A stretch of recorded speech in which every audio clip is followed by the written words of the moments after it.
बहू लाई दहेज में मौसी। दहेज लाने वाली लड़कियां अक्सर ढेर सारा पैसा और गहने लेकर आती हैं, लेकिन सोनाली अपने साथ दहेज में अपनी मौसी विद्या को लेकर आई थी। विद्या का तलाक हो चुका था, जिसकी वजह वो खुद ही थी, क्योंकि उसने अपने पति का जीना मुश्किल किया हुआ था और उसी वजह से उसके पति ने उसे तलाक दे दिया था।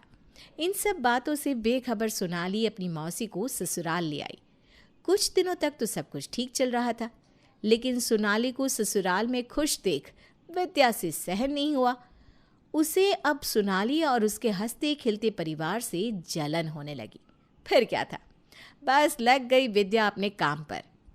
अरे वही सोनाली की खुशहाल जिंदगी बर्बाद करने का काम। बहू, आज शाम को हमारे घर में पूजा है। बहुत सारी औरतें पूजा में शामिल होने वाली है, इसलिए तू ढेर सारे लड्डू बनाकर तैयार कर लेना। जी मम्मी जी। फिर घर के सारे काम खत्म करने के बाद सोनाली रसोई घर में लड्डू बनाना शुरू कर देती है। अच्छा, तो ये लड्डू तैयार कर रही हैं। मैं अभी इसके लड्डुओं का सत्यानाश किए देती हूँ। उसके बाद विद्या सोनाली के कमरे में जाकर दीवार पर लगा टीवी फर्श पर गिराकर वहां से भाग जाती है। टीवी गिरने की आवाज़ सुनकर सोनाली दौड़ती हुई अपने कमरे में पहुंचती है। हे भगवान, मेरा नया टीवी गिरकर टूट गया। अरे कितना नुकसान हो गया, क्या करूं मैं। दूसरी तरफ मौके का फ़ायदा उठाकर विद्या ढेर सारे कंकड़ ले जाकर लड्डुओं में मिला देती है। शाम होते ही सोनाली के घर ढेर सारी औरतें पूजा के लिए पहुंच जाती हैं। सभी लोग मिलकर साथ में पूजा करते हैं। पूजा खत्म होने के बाद मालती सभी औरतों को लड्डू देती है। ओए माँ, मेरा दांत टूट गया। इस लड्डू में तो कंकड़ पत्थर भरे हैं। हाँ बहन, मेरा भी दांत टूट गया। अरे मालती, तो हमसे कौन सी दुश्मनी निकाल रही है? देखते ही देखते सभी औरतें मालती को भला बुरा कहने लगती है। ये सब क्या है बहू? तेरे लड्डू खाकर औरतों के दांत टूट गए। आखिर तूने कैसे लड्डू बनाए हैं? मेरी कुछ भी समझ में नहीं आ रहा मम्मी जी। मैंने तो बहुत साफ सफाई से लड्डू तैयार किए थे। मुझे तो लगता है तेरी बहू ने जानबूझकर लड्डू में कंकड़ मिलाए हैं। वरना मालती तू ही बता, इतने सारे कंकड़ पत्थर क्या हवा में उड़कर लड्डू में आ जाएंगे? सरला बिल्कुल सही कहती है बहू, मुझे भी लगता है कि तूने जानबूझकर ये सब किया है। आज तेरी वजह से इन सभी के सामने मेरी नाक कट गई। अगर आज के बाद तूने इस तरह की कोई हरकत की ना, तो मुझसे बुरा कोई नहीं होगा। चल जा यहाँ से। बेचारी सोनाली रोते हुए अपने कमरे में चली जाती है। दूसरी तरफ सोनाली का पति कुणाल जब ऑफिस से घर आता है तो मालती उसे सारी घटना के बारे में बताती है। कुणाल सोनाली से बहुत नाराज़ होता है और इसी बात का फ़ायदा विद्या उठाती है। कुणाल बेटा, मैंने आज तक ज़िंदगी में कभी झूठ नहीं कहा। अगर मैं झूठ बोलूँ तो मेरे ऊपर बिजली गिर जाए। मैं सोनाली की मौसी ज़रूर हूँ, लेकिन मैं ना हमेशा सच का साथ देती हूँ। सोनाली के इरादे ठीक नहीं है। वो तुझे और तेरी माँ को अपना गुलाम बनाकर रखना चाहती है। ये अब क्या कह रही हो मौसी जी? मैं बिल्कुल सच बोल रही हूँ बेटा। अब सोनाली के कौन कौन से राज छुपाऊँ? वो तो पहले से ही ऐसी है। शादी से पहले उसके कई सारे अफेयर रह चुके हैं। इतना ही नहीं, बहुत सारे लड़कों से पैसे लूट कर उन्हें धोखा भी दे चुकी है। मैं तो इस बात से डर रही हूँ कि पता नहीं तेरा क्या होगा। इतना कहकर विद्या वहाँ से चली जाती है। विद्या की बात सुनकर कुणाल गहरी सोच में डूब जाता है। मेरा चलाया हुआ तीर कभी खाली नहीं जाता।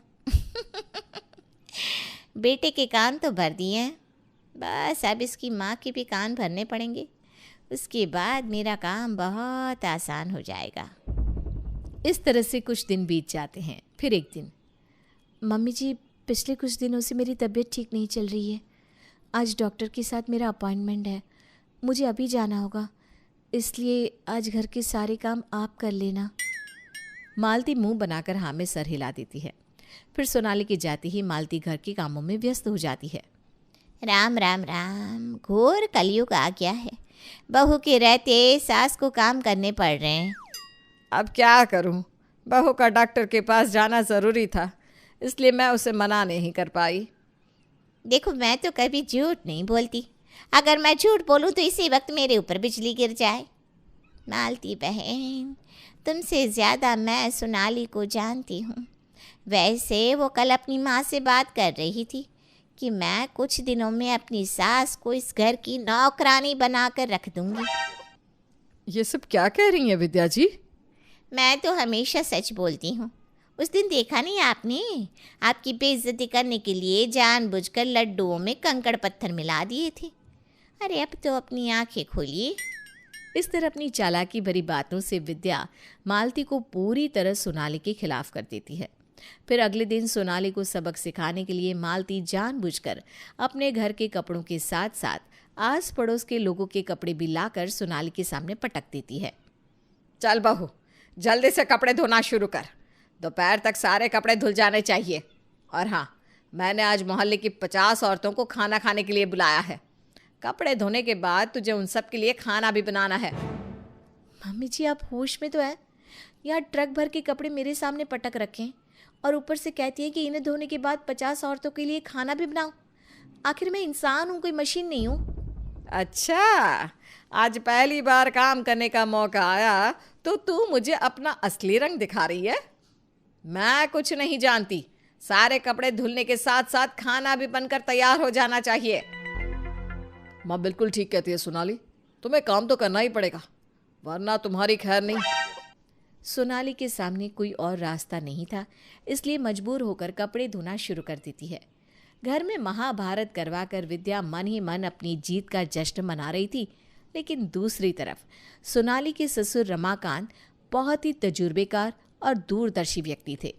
वो विद्या की सारी करनी भाप लेते हैं। इस औरत का कुछ ना कुछ करना होगा, वरना ये मेरा बसा बसाया घर उजाड़ देगी। अगले दिन, विद्या जी, आज मैं आपको एक सरप्राइज देना चाहता हूँ। हाँ हाँ, बताइए भाई साहब, क्या सरप्राइज है? मुझे सरप्राइज ना बहुत पसंद है। देखिए, पिछले साल मैं अपनी पति के साथ तीर्थ यात्रा करने गया था।